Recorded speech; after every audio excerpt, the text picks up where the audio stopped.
But the highest-ranked priests are in the palace temple, and those Reachers owe you big time. You saved their city. The Queen and Logan helped a little. Signing off, Timey.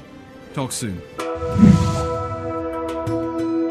Right here at the end of the wait for Path of Fire to come out, it's coming out in just a couple of days, I did want to, at long last, take a look back at Living World Season 3, Episode 6, just like I did with every episode of that season as it came out, and we sum up everything that's going on. I think it's important we take a look at the story, the main plot stuff and developments that went on there, and to pick at what was interesting about it, what worked, what didn't, and generally share that with all of you, particularly those maybe who haven't been able to play it yourself or haven't been given it enough of a shot. And as the finale, this is perhaps a really important video for us to do that sum up, because it lets people know how the expansion will be going and the stuff we'll be dealing with. But that's kind of the funny thing about episode 6. It's that despite the fact this was the end and potentially could have been the main thing that taught us about the upcoming X-Pack, it kind of didn't. If anything, episode 6 to me feels like a filler episode, a stopgap, an exploration of some side stories and some less important things. And I don't mean that in an entirely negative way. In fact, some of the stories we start dealing with are quite interesting to me. But it does seem like a peculiar decision. Now, I had this impression of the patch from the moment it came out, that it was interesting they had basically taken some breathing room to explore other stuff instead of carrying along with the Balthazar thing. And it occurred to me really that the last episode, episode 5, that felt more like a finale. That had the big epic set pieces and moments where we get to see an Elder Dragon versus a god and we have real major development. Even at the start of episode 5, we have the reveal of who our antagonist is, that being Balthazar. It feels like episode 5 Flashpoint was really the finale,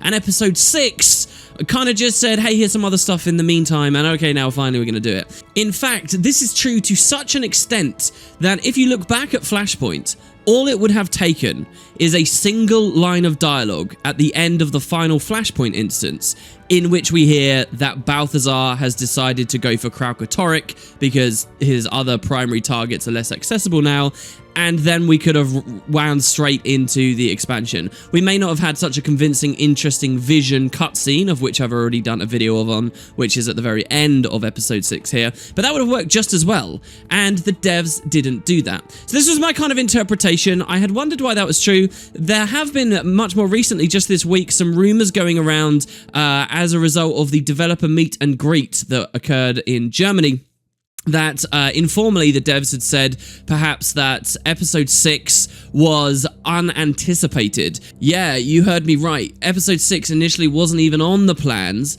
and potentially it was always just going to be a 5-episode season, but an internal date to do with Path of Fire got pushed, so they had more time to do an extra thing, and that's why it feels a bit wobbly. You know, if people are looking to criticize the quality of Guild Wars 2 storytelling and how well the developers have juggled having Living World and expansion releases in tandem, I don't know whether it's the quality of the expansion narrative itself that will suffer, but instead these weird moments as we roll from one into the other, as that baton is passed. Did they really manage to make that feel organic? Did they really manage to build that transition properly? I don't know whether they did that in Season 3. Season 3's been great, and it's covered so many cool stories, and then Episode 6 comes out, and it feels like it's a bit left field. So I wanted to discuss all of this at the start of the video, because it kind of applies to everything we're about to see, and I think saying it first and foremost, and then moving on, is probably the most efficient way of getting this information out there. But yeah, those are only rumors. We don't know for sure whether episode 6 was completely unplanned, but it would explain why certain characters that appear in episode 6 didn't appear earlier. There's a potential idea that one of the characters should have been appearing in raids, which I very much like, and why things just feel a bit odd. So, with all of that said, let's jump straight on in, and let's talk about what happens in One Path Ends. Don't make me arrest you two. I need to ask you something, priest. Where's Balthazar? And what's he up to? So we open with the end of Flashpoint, which has revealed Balthazar's our big bad guy. 2 of the Elder Dragons have been eliminated. We're wondering where Balthazar has gone, what he is planning, what he's going to do next. And we hear that our player characters had the quite intelligent idea to go to the priesthood of Balthazar to go to human areas and see whether maybe they have any ideas. As with many of the Season 3 storylines, we immediately get a phone call with Timey. I like how we're actually describing these as phone calls now, by the way, and it makes perfect sense, where we speculate a little bit about what might be going on.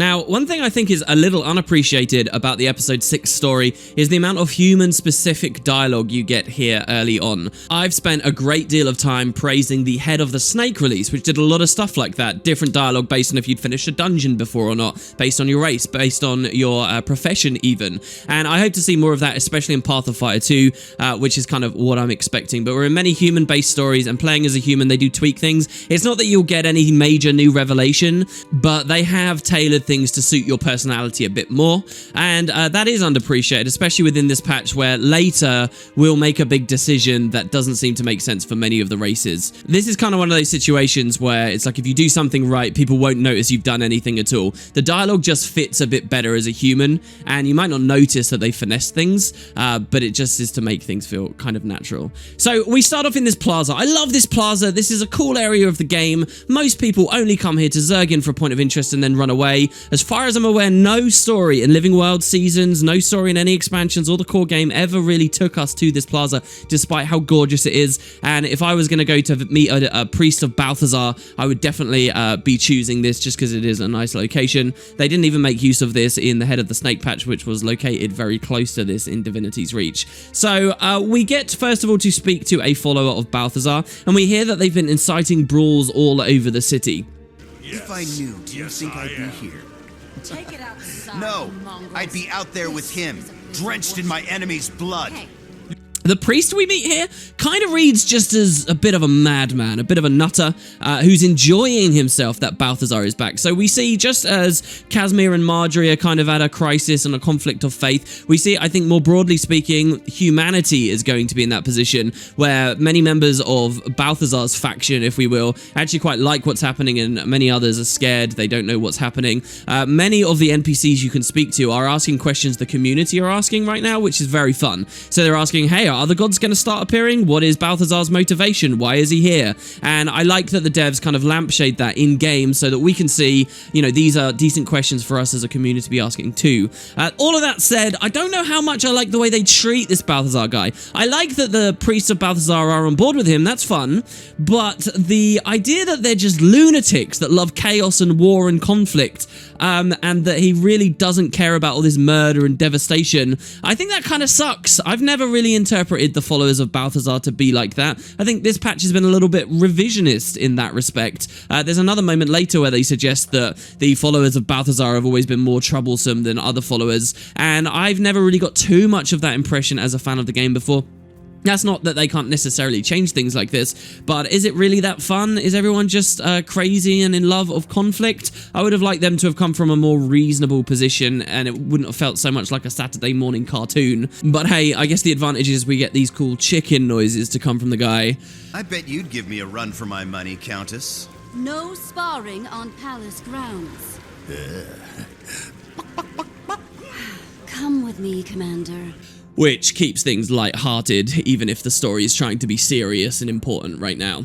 Another fun thing to come from this instance is seeing how that priest of Balthazar reacts to the other priestesses and priests in the area. I believe specifically they quit back and forth with Melandri, and also with Lissa. The Lissa one's quite interesting to me because the expansion, as we know, will be taking us to Vabi, an area supposedly blessed by Lissa, has heavy Lissan influences, and I wonder, and we also know that Balthazar himself had Lissa's mirror, whether that was a collaborative acquisition of that mirror and that Lissa was happy with it, or whether it was something he stole from her, we don't know, but these hints maybe could be in a fun little way foreshadowing some kind of conflict between the two gods themselves later. Either that or I'm just wearing a tinfoil hat right now.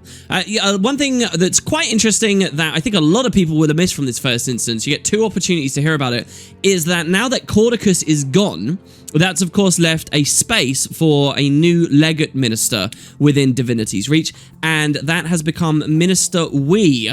And I really like that story. Minister Wee's always come across as a very decent guy, and I don't know, my Ascalonian Chest thumping probably has got something to do with this. But yeah, we do hear that he's actually now the new legate. I don't know whether the devs will ever do anything with that, but that's something nice for them to have returned to. Another thing as well that would have felt a bit loose and odd is, remember, Lady Valette Wee kind of became a more important character in this season. Only within that one release, the Head of the Snake, but she did. She's kind of Kanak 2.0 now, and she is actually present. She doesn't do anything important, but she's there in this instance, and I think that that was important. The devs did that just so that she doesn't feel like such an odd one out when we look at the whole season on a whole once the whole thing had been released. So she is there. She's called Valette the Traitorous, I think, and well, she's suffering from a punishment as we would expect. So while we're here, guess who's figured out that we're up to something? Anise has, and she has come to meet with us. We don't even view this as peculiar. I guess it's because she's a head of an organization of spies and information gatherers, so it all makes sense she would have found us. But she's got a pretty important lead, and while visiting the priests themselves doesn't give us anything, Anise does have something. And it's to do with the Massat, and it's to do with the Eye of Janthir. So a lot of this patch, in fact most of this patch, isn't even about Balthazar. It's about the Massat, and it's about Lazarus. And this is an interesting direction for the devs to have gone. They could have just left Lazarus now alone. They could have left the Eye of Janthir missing after we saw it in the Bastion of the Penitent. They could have not talked about the Massat again ever in Guild Wars 2 if they liked, unless maybe the day we go to the Isles of Janthir themselves.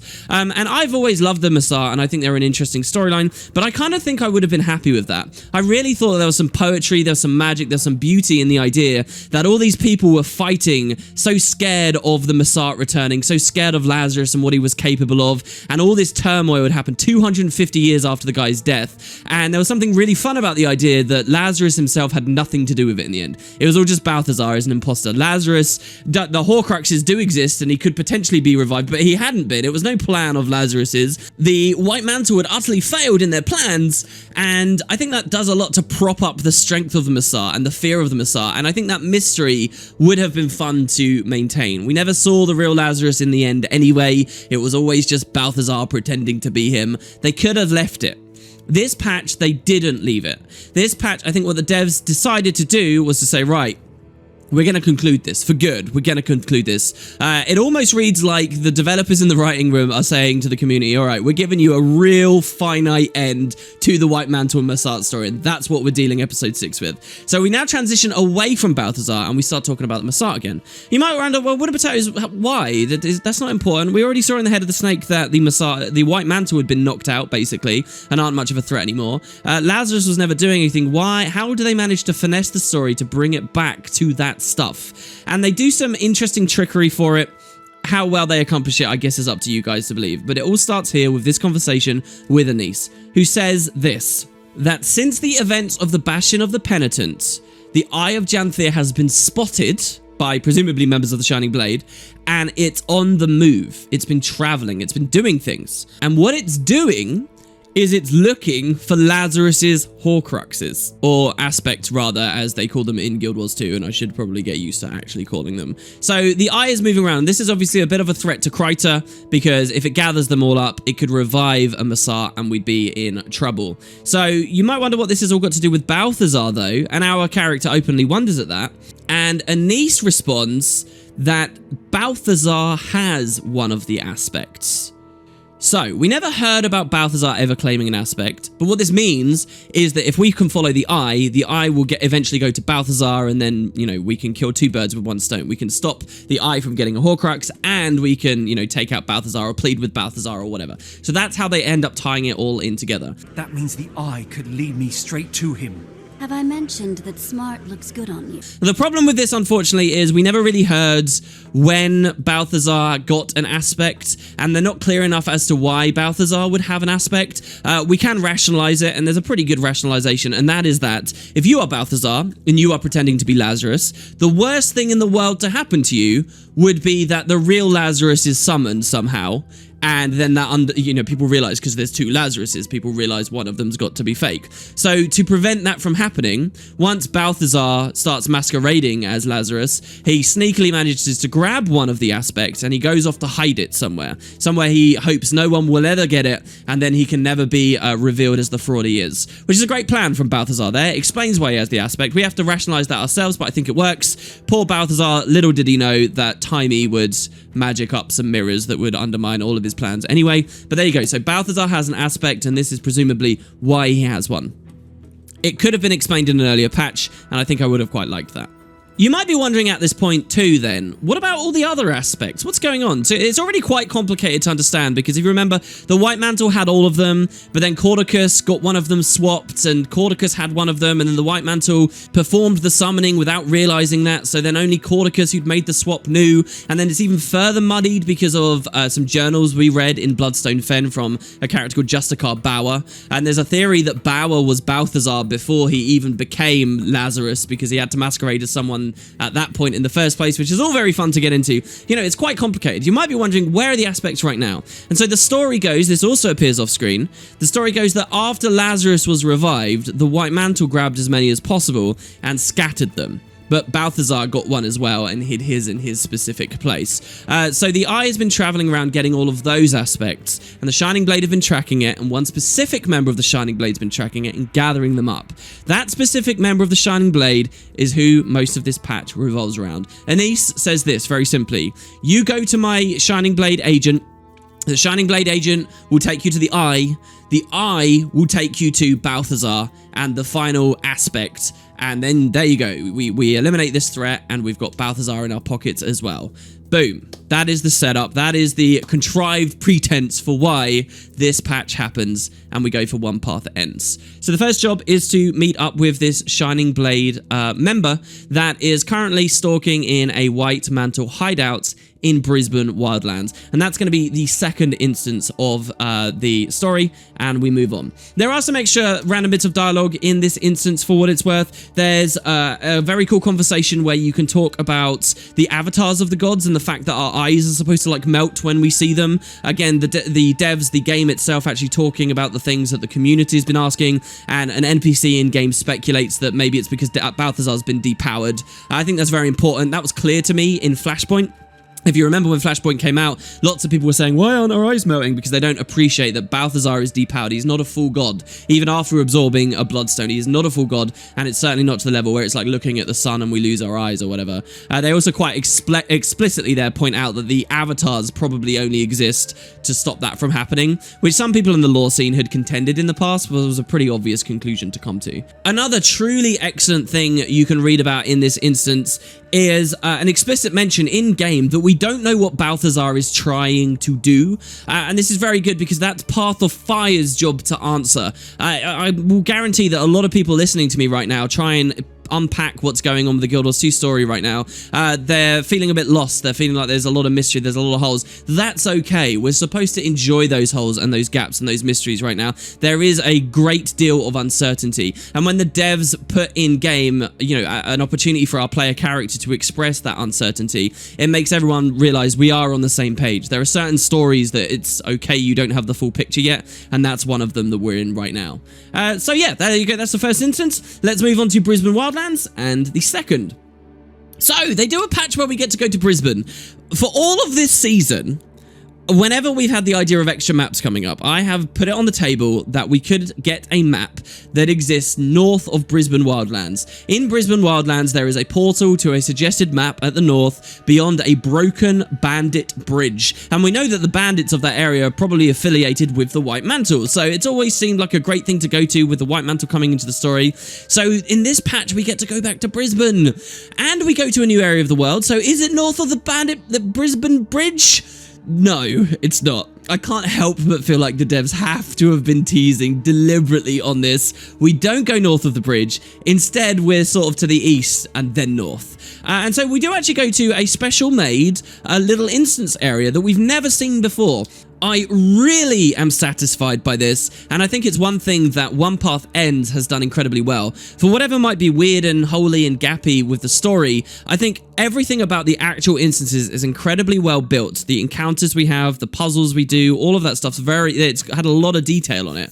And aside from that very first instance in the Plaza of the Gods, everywhere we go from now on will be a newly built, fresh, bespoke environment to tell that specific story. What we're essentially looking at here, guys, is the Guild Wars 1 campaign mission format for the original release, Prophecies, in that they've built these places with the specific purpose of telling a story in them, instead of doubling up as an open world map. This is one of the things that makes raiding story so fun, because there's specific linear experiences you go through, and the story is unfolded granularly to you as you travel around, and they can incorporate a lot more storytelling into the environment. One Path Ends does that in all 3 of the upcoming instances, this being the first one. So we go to this cool underground cave complex. You can see it in the background here. It starts off with a cool exploration segment where we can do kind of a jumping puzzle thing to explore up the cave, or we can to pick our poison and try and use bouncing mushrooms to climb up before eventually breaking into a big stronghold of the White Mantle. If you are not a raider, this instance is going to feel really good because there's lots of like castle structures and assets and things that has never appeared anywhere else in the game, only in raids. So you get kind of a mini taste of what some of the raiding story has been like, and it's just generally all really, really well built. There are interactable objects you can look at in this area. I was really hoping for some of this later in One Path Ends, but at least we get it here, where we can hear a bit about some of the White Mantle activities and why they're there. The White Mantle at this point are pretty much broken, so they gave us a tiny bit of backstory about why this cell still exists, but it's really not that important. But they went to the effort of putting that there, and it's just a great, fun mission. There's a cool like logic puzzle. In fact, there's 2 where you have to try and depower all of these runes around a character, or a hidden achievement where you light them all up. There's destructible terrain. It's all very, very well built, and I don't think enough people have applauded that. This is the kind of stuff I'm hoping the expansion itself has got quality-wise, and hopefully it will. This is a good sign.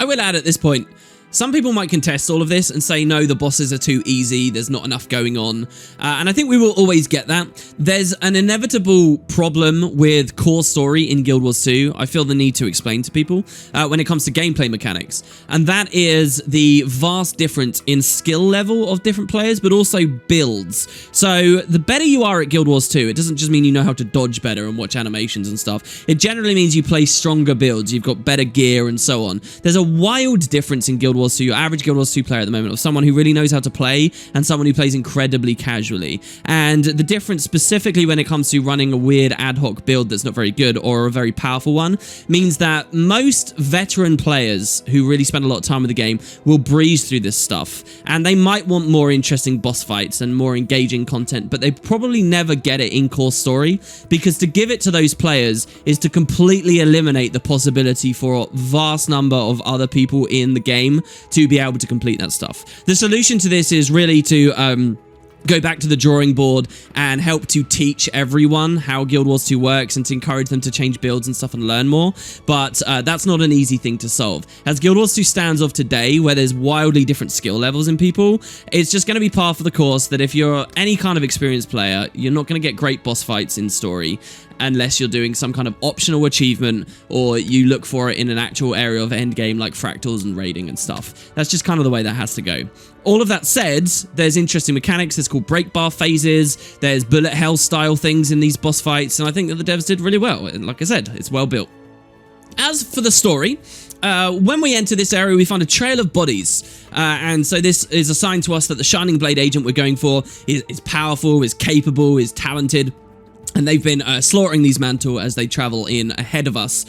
We do go up, we meet this character as we've explored through, and they are a Shining Blade exemplar. So what does that mean if you guys don't know? Well, Anise is a master exemplar. So, you know, this person immediately through lots of little ways, straight away, the devs have kind of set up, this person is important, all right? They immediately as well recognize us. They call us the Commander. As long as you're here, Commander. You know who I am. Everyone knows who you are.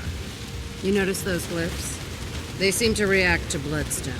They know who we are. They seem well informed, and they kind of hand wave away their understanding of us by saying, oh, everyone knows who the commander is. But it becomes immediately apparent that this character is of some importance. They are a character that is shrouded in very heavy plated armor, and specifically a big helmet, so we can't see their face. Now, I'm going to jump the gun here, and I'm going to reveal something about this character before the story would, just so that we can appreciate things a bit better as we talk about this patch. At the end of One Path Ends, the identity of this Shining Blade exemplar is given to us, and it is revealed that this character is actually Livia, a Guild Wars 1 character.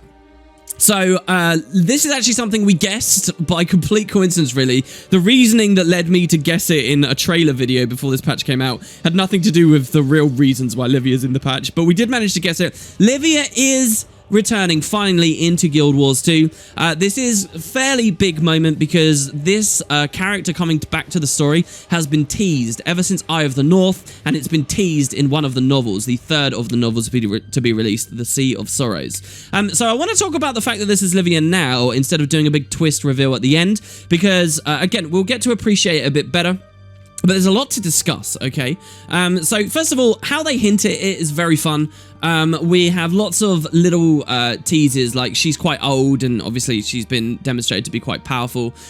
She's in the Shining Blade, and we know that Livia was of the Shining Blade from way back when. But we get fun things going on in the dialogue, right? Like she alludes to necromantic things quite often. Like, listen to this line. She's crafty, that one, throwing us together like two paupers in a coffin. Two paupers in a coffin. She was a necromancer in Guild Wars 1, so for any of us GW1 players playing this, we kind of get tipped off quite quickly. In fact, as soon as I saw that she had the full face thing in front of her, I was pretty sure I was looking at Livia when I first played this. But, you know, they play around, they do a lot of dancing, and I do think that's quite fun.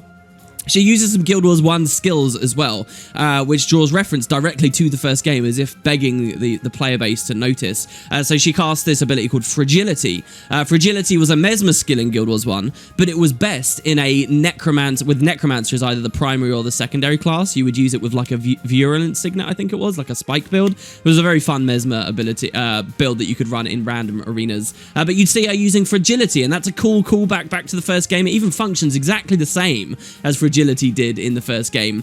And you know, there's all these little things that the devs are playing with, and hopefully now as you watch more footage and as the story goes along and you read the chat boxes and stuff, you'll see how they're playing with that. So let's take a second for all the Guild Wars 2 players and the GW1 people as well, to be honest. Who was Livia? Why is this important? So really, Livia was not that great of a character in Guild Wars 1. She wasn't that interesting. Now, she was of the Necromancer class, and she was a hero, so she was a character who, remember, Guild Wars 1 is a party-based RPG. All the content was really party-based and party-focused, and you could add AI to your party whose skills you could customize and stuff, known as heroes. Livia was one such hero, so you could change her armor, you could put different weapons on her, you could change her build, and so on. So she was a character you'd be quite connected with just by virtue of the fact she was a hero. And she had a role to play in the Eye of the North story. She was collaborating with the Asura, she was doing Bloodstone research. She was a force to be reckoned with. But most people really would only recognize Livia quite well as a Guild Wars 1 player because she was a Necro, and Necros were very strong heroes because they didn't have to worry about this pesky thing called energy management. Aside from that, to be perfectly honest, Livia was most recognizable for most players of GW1 who mostly didn't care about the story because she wore a low-cut, sexy, you know, skin-tight red shirt, as far as I remember. That was who Livia was. But here's the thing, the devs did something very interesting with the character right at the end of Eye of the North. At the end of Eye of the North, when they're showing off all these things that would be important for Guild Wars 2, such as the awakening or stirrings of an Elder Dragon, the beginning of the race, the Sylvari, and so on, they took the time to have Livia in a single shot of a cutscene where she was standing over the Scepter of Ore, a powerful, mysterious artifact in its own right, and she was seen to be, like, claiming it. So what the devs were doing at the very end of Eye of the North was they were taking this fairly uninteresting character and saying, look, she will be interesting in the future. There is something more to this character. You will get it in Guild Wars 2. And then, of course, funnily enough, when Guild Wars 2 came out, and we had all this amazing subject material like returning to Ore and stuff to do with undead, the Scepter of Ore never appeared, Livia never appeared, and so the mystery kind of goes on. Now, my belief is, behind the scenes, it's just that the personal story forgot to deal with Livia and never spent the time, and the devs didn't really know what they wanted to do with her in the end, so she got the axe. But nonetheless, we, the ravenous members of the lore community, have wanted a payoff on this.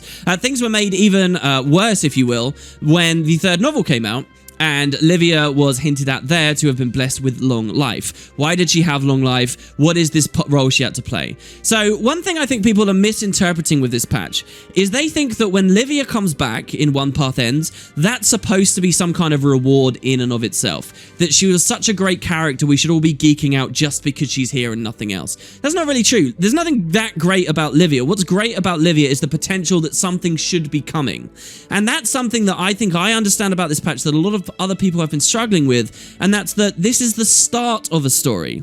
Livia coming back on her own is not a payoff in any way. Why would it be? There wasn't anything that great about her. It's that finally we're transitioning into a place where the devs can pay off on whatever they were hinting on in Eye of the North. That doesn't happen in this patch. The Scepter of Ore itself, which is really the most interesting thing about her, that only gets a vague look in optional dialogue at the very end, after we've learnt we're going to the Crystal Desert, and then Livia sort of bows out to the side. So if you're a Guild Wars 2 player and you're wondering who's Livia, and scratching your head why this is important, if you're a Guild Wars 1 player even, and scratching your head why is this important, don't worry, because I think the point is here really, she's not important just yet. Whatever that story is, whatever that pivotal role it is that she has to play, maybe hasn't come yet.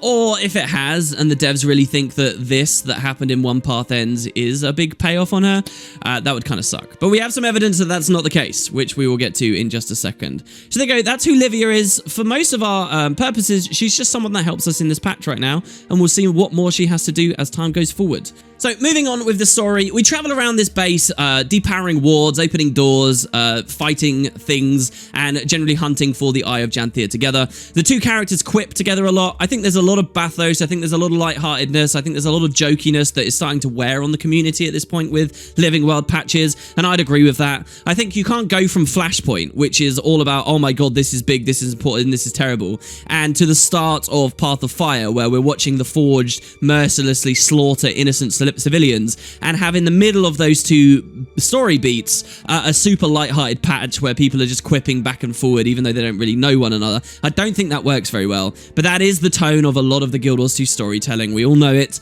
and that continues here. So we quip back and forth with Livia even though we don't really know her very well, and at this point she's just a random Shining Blade exemplar to us, and we explore this facility.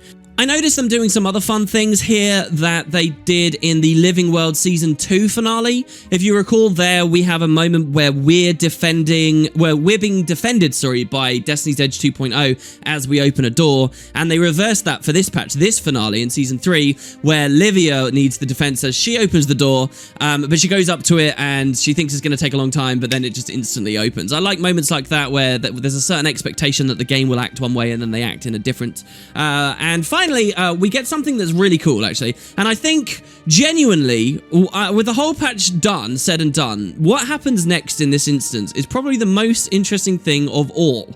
And the fact that you know this comes from Livia right now makes it all the more better. Because remember, most players don't know she's Livia just yet. And it's this. Flies no more in glinting beam and leaves a hollow hole. Livia starts singing. Yeah, she sings this song. Now, I don't know how many of you guys noticed this or cared for this, but you should recognize it, hopefully. This is the song of the Zephyrites. This is what we heard. This song is in reference to Glint.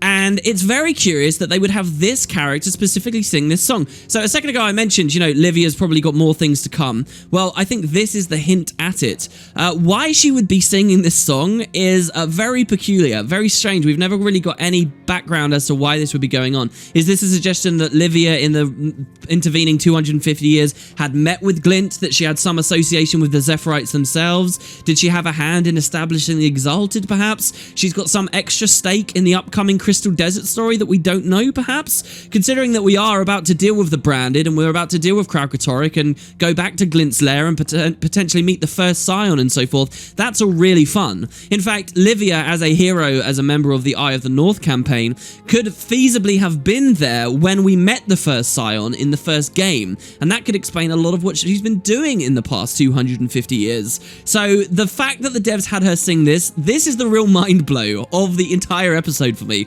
This is the thing that I find myself coming back to weeks after I finished it, and this is what I would be wondering about. I'd love to hear what you guys think in the comments. It's definitely a fun one. It's an important sign that we're not done with Livia, and she's got fun things for us.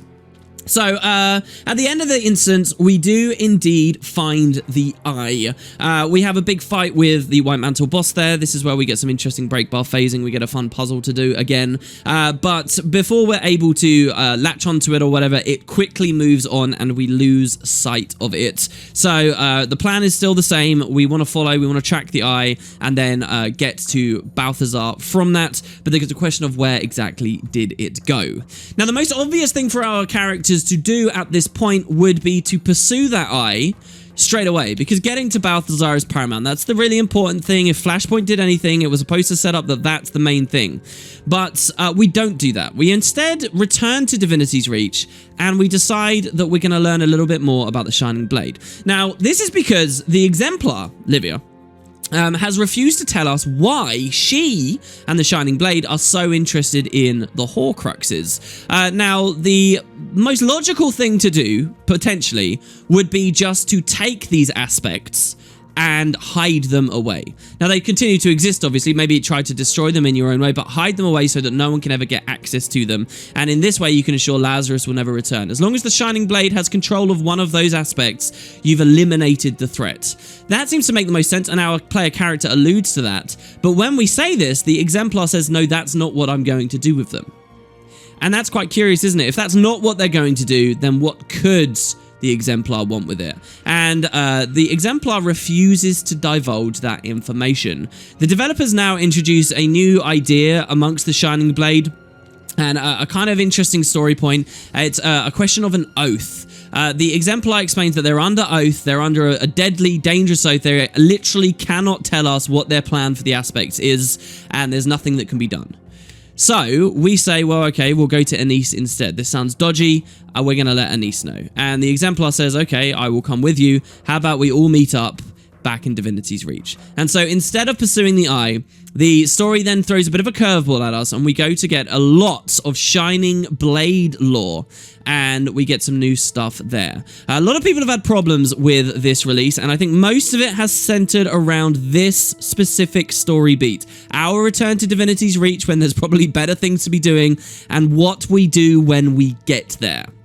So, I will leave the story recap there for now, guys. The next time, which will be tomorrow, we'll finish this off, and I will talk about what happened in DR and how the patch ends, and we'll sort of get through it in 2 videos instead of like the standard 3, which is what I really wanted to do before. But as you remember last week, I had some pretty major real-life issues. So there you go, guys. That is how One Path Ends begins. I'd love to see what you all have to say about it so far and my thoughts on it so far, but do try to hold spoilers for the final thing away just for a moment until tomorrow's episode, and then we'll go no holds barred. I'm sure a lot of you have got thoughts on the Livia reveal specifically and how you think it was executed. In fact, of all the patches of Living World Season 3, I've never seen more discussion and critique of the story than this one. In fact, I've already done 3 streams on twitch.tv, guys, where I discuss everything to do with this patch, and they are enormous streams. It's like 3 hours of content for each little instance across 3 streams. It's ridiculous. So if you want more details, if you want to skip ahead, then maybe check that out. I do have a second YouTube channel, Wooden Potatoes 2, where you will see that. But until then, I'll see you all tomorrow for even more good stuff. Thanks very much for watching, everyone. Apologies for the wait on this because, hey, Path of Fire ended up taking precedence in the middle. But there it is. Cheers, guys. I'll see you shortly. The oath we take is far more intense and binding. Not something you seal with a pinky swear. We'll see what Anise has to say about that.